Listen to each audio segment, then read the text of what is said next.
Oh my God. What's going on, guys? I just wanted to talk a little bit about the equipment that I'm using for swinging for steelhead on the south shore of Lake Superior. My setup, 11.5-foot 7-weight. This happens to be a Redington Chromer, 7 to 9 weight reel.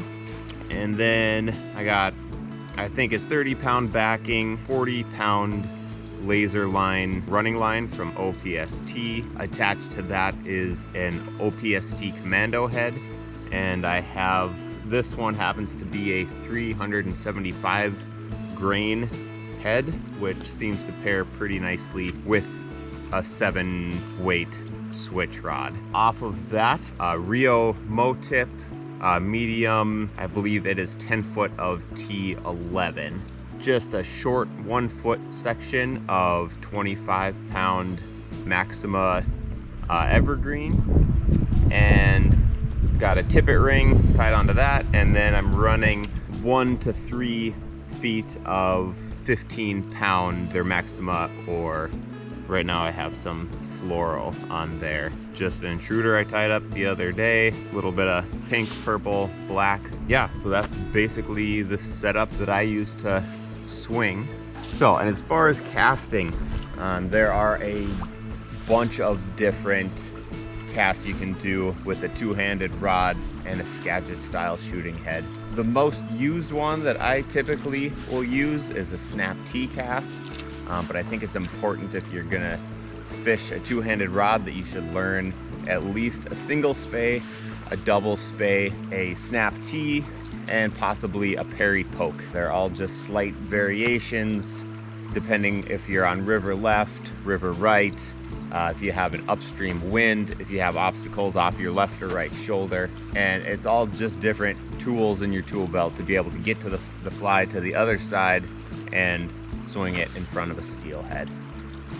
All right, so I think the first cast that you should probably learn, and is easiest, is called a single spey. And that is where you are just dragging your fly across the surface in front of you, and when your fly reaches your anchor point, which is about a rod tip's length on your upstream side, then you can turn it around, cast it to the other side. So it looks something like this.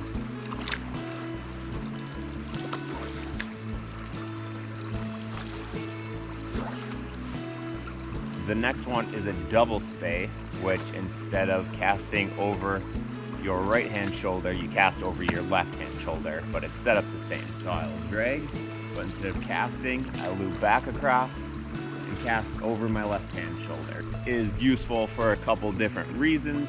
If I had a tree over my right hand shoulder, I wouldn't be able to do the single spey, so it's easy to swing it across, cast off my left hand shoulder. Another reason why that is helpful is generally a double spey, you will end up casting at more of a 90-degree angle than a 45-degree angle, and the higher up in the water you cast, the deeper your fly will sink. So you have more time that the fly is not under tension until it gets down to a 45 and you get tension on your line and it starts to swing. So if you don't want to change tips, don't want to change flies to a heavier fly, you can change your cast and cast further across the river, and that can help you get a little deeper.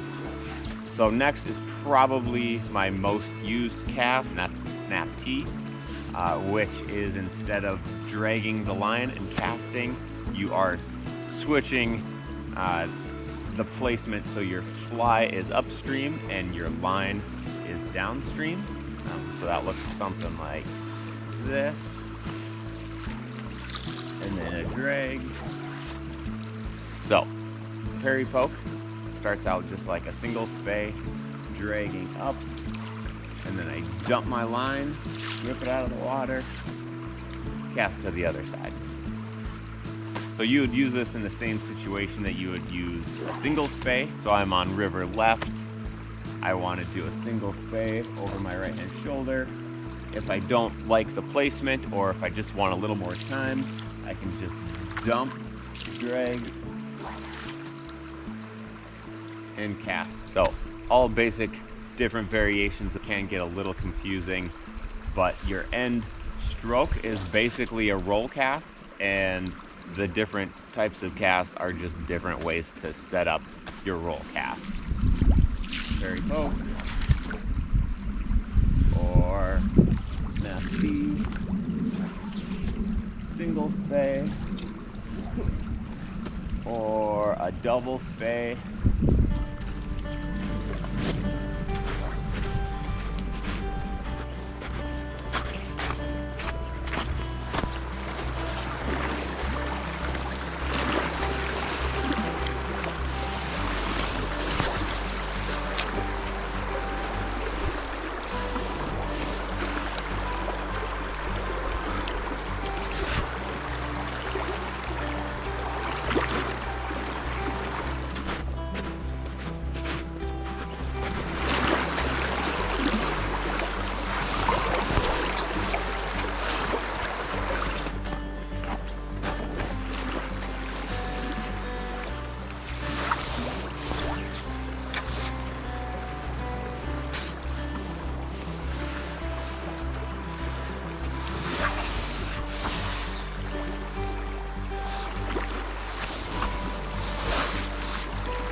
Oh, come on.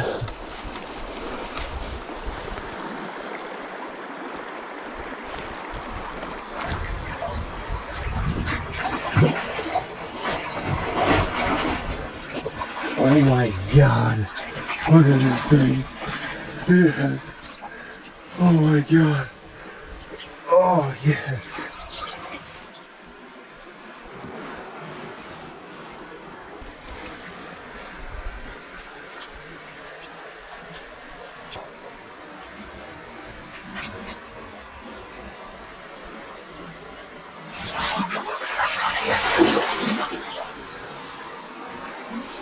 Oh.